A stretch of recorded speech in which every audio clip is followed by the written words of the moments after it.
சென்னையில் கடந்த 2024ஆம் ஆண்டு அக்டோபர் மாதத்தில் மெரினா கடற்கரையில் நடைபெற்ற விமான சாகச நிகழ்ச்சியில் வெயில், தண்ணீர் பற்றாக்குறை, கூட்ட நெரிசல் உள்ளிட்ட காரணங்களால் 5 பேர் உயிரிழந்த விவகாரம் தொடர்பாக சவுக்கு சங்கர் தற்போது ஒரு வீடியோவை வெளியிட்டுள்ளார். அந்த வீடியோவில் அவர் கூறியிருப்பவை என்னவென்று பார்க்கலாம்.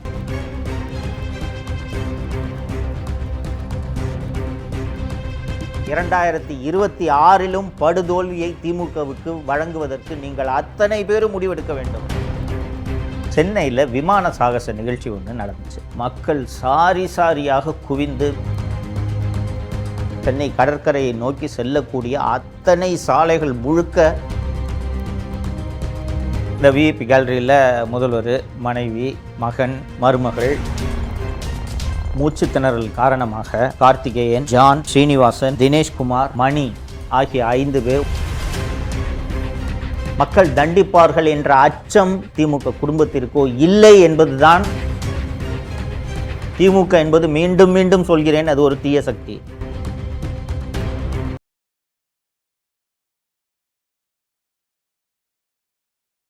வணக்கம் தமிழ் பெருங்குடி மக்களே.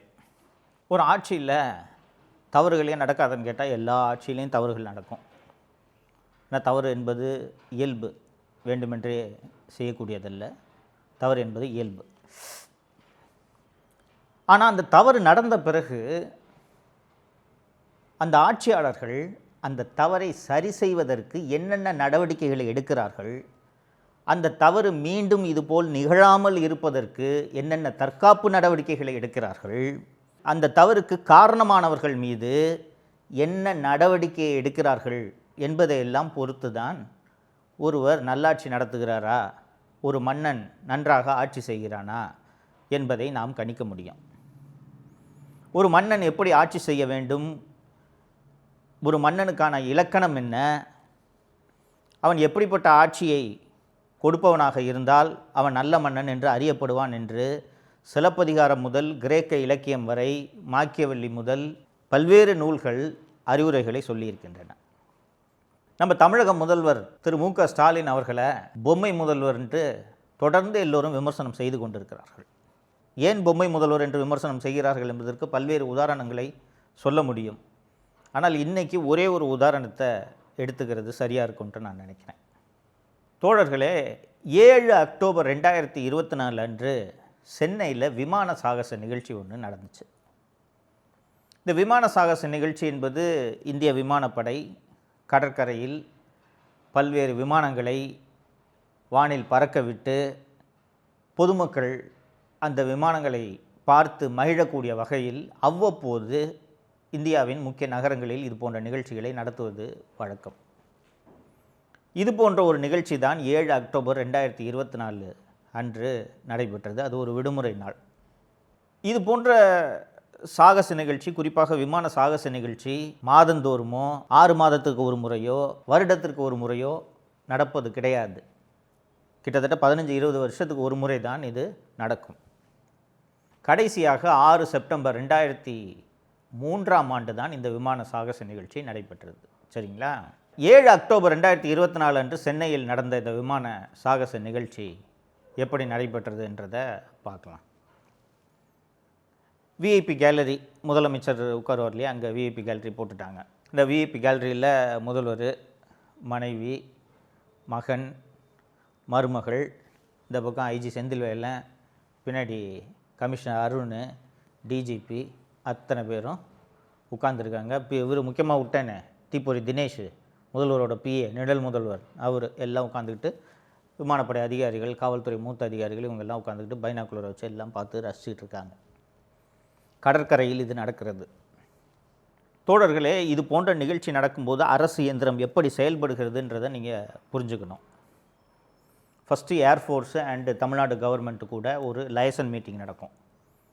இந்த லைசன் மீட்டிங்கில் தீயணைப்புத்துறை, காவல்துறை, சுகாதாரத்துறை, இது போன்ற முக்கியமான துறைகளை சேர்ந்த அதிகாரிகள் கலந்து ஆலோசிப்பார்கள்.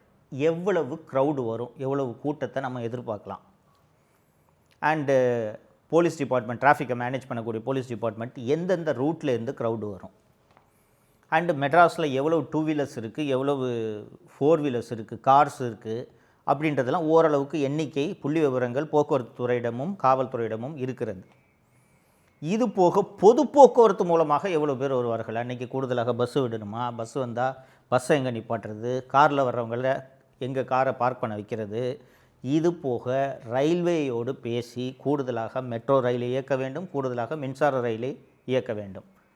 வழக்கமாக இயக்கக்கூடிய மின்சார ரயில்களை ஞாயிற்றுக்கிழமை போல் விடுமுறை நாட்களில் குறைச்சிருவாங்க. என்ன காரணம்னா அன்றைக்கி கூட்டம் இருக்காது, ஆஃபீஸ் போகிறவங்க இருக்க மாட்டாங்கன்றதுனால அன்றைக்கி கூட்டம் இருக்காது.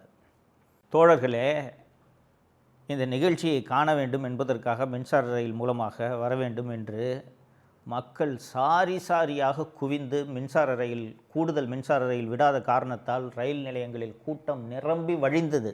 காரு, பைக்கு எப்படியாவது போகலான்னு சொல்லிட்டு மக்கள் அத்தனை பேரும் கடற்கரையை நோக்கி படையெடுத்தனர். அன்னைக்குன்னு பாருங்கள், அது அக்டோபர் மாதமாக இருந்தாலும் அன்றைய தினம் கடுமையான வெப்பம், பெரிய வெயில் இல்லை, ஆனால் வெப்பம், புழுக்கம், தாகம், ஆங்காங்கே குடிதண்ணீர் வசதியை ஏற்படுத்த வேண்டியது ஒரு அரசின் கடமையா இல்லையா?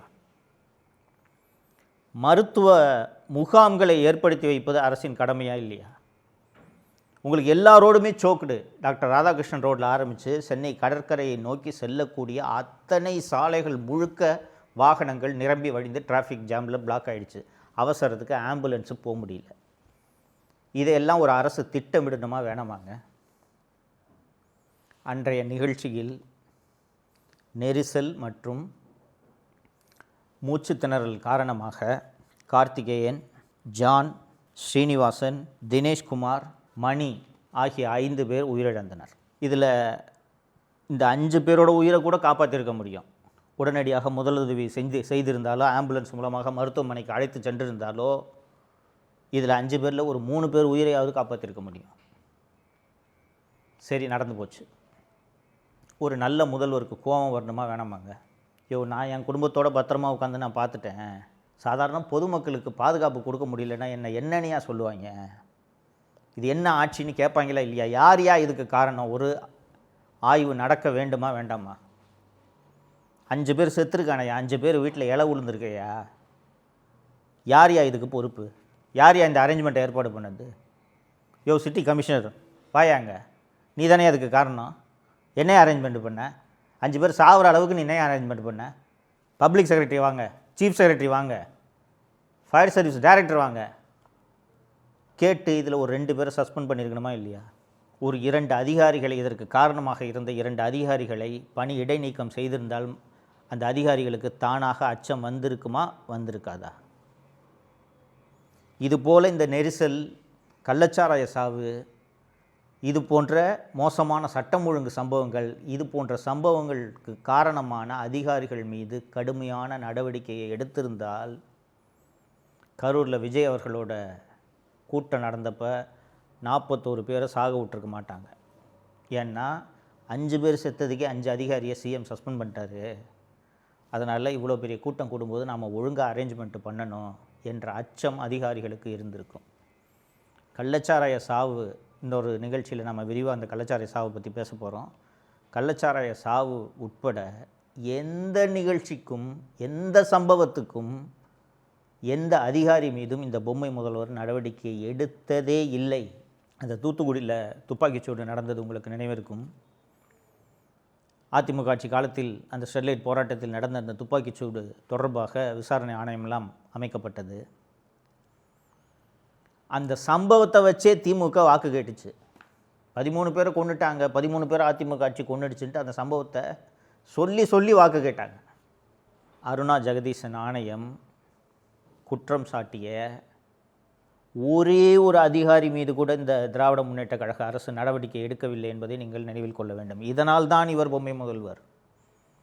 இவர் முதல்வரா, அதிகாரிகள் முதல்வரா? ஸோ இப்போ இந்த திராவிட மாடல் ஆட்சி மீண்டும் தொடர்ந்தால் என்ன நடக்கும் என்பது புரிகிறதா? இந்த 5 பேரெல்லாம் படித்தேன், கார்த்திகேயன், ஜான், 5 பேர் இறந்து போயிருக்காங்கன்னு. அவங்களோட உயிர் திரும்பி வராது. ஆனால் பொறுப்பற்ற முறையில் நடந்த அந்த அதிகாரிகள் மீது நடவடிக்கை எடுப்பது ஒரு முதலமைச்சரின், ஒரு அரசனின் கடமையா இல்லையா? தன்னோட கடமை என்ன, அந்த கடமையை செய்கிறது நமக்கு அவசியம். அப்படி கடமையை செய்ய தவறுன அரசனையோ முதலமைச்சரையோ மக்கள் தண்டிப்பார்கள் என்ற அச்சம் இந்த திராவிட முன்னேற்ற கழக ஆட்சிக்கோ திமுக குடும்பத்திற்கோ இல்லை என்பதுதான் உண்மை. உண்மையிலே இப்படி தப்பு பண்ணுறோமே, தொடர்ந்து தப்பு நடக்குதே, இவ்வளவு சாவு நடக்குதே, சட்டம் ஒழுங்கு மோசமாக இருக்குதே, நம்ம கடுமையான நடவடிக்கை எடுக்கலைன்னா மக்கள் நம்மளை தேர்தலில் தண்டிப்பாங்களேன்ற அச்சம் இவர்களுக்கு இல்லை. ஆனால் மக்கள் தண்டிப்பார்கள், தண்டித்திருக்கிறார்கள். இதனால்தான் 2011 திமுக படுதோல்வி அடைந்தது, 2016 படுதோல்வி அடைந்தது, 2026 படுதோல்வியை திமுகவுக்கு வழங்குவதற்கு நீங்கள் அத்தனை பேரும் முடிவெடுக்க வேண்டும். திமுக என்பது மீண்டும் மீண்டும் சொல்கிறேன், அது ஒரு தீய சக்தி. அந்த தீய சக்தி தப்பி தவறி கூட ஆட்சிக்கு வந்துவிடக்கூடாது என்பது உங்கள் கையில் இருக்கிறது. நீங்கள் அதை செய்வீர்கள் என்று நம்புகிறேன். மீண்டும் ஒரு நிகழ்ச்சியில் சந்திப்போம். நன்றி. தமிழகத்தை காப்போம்.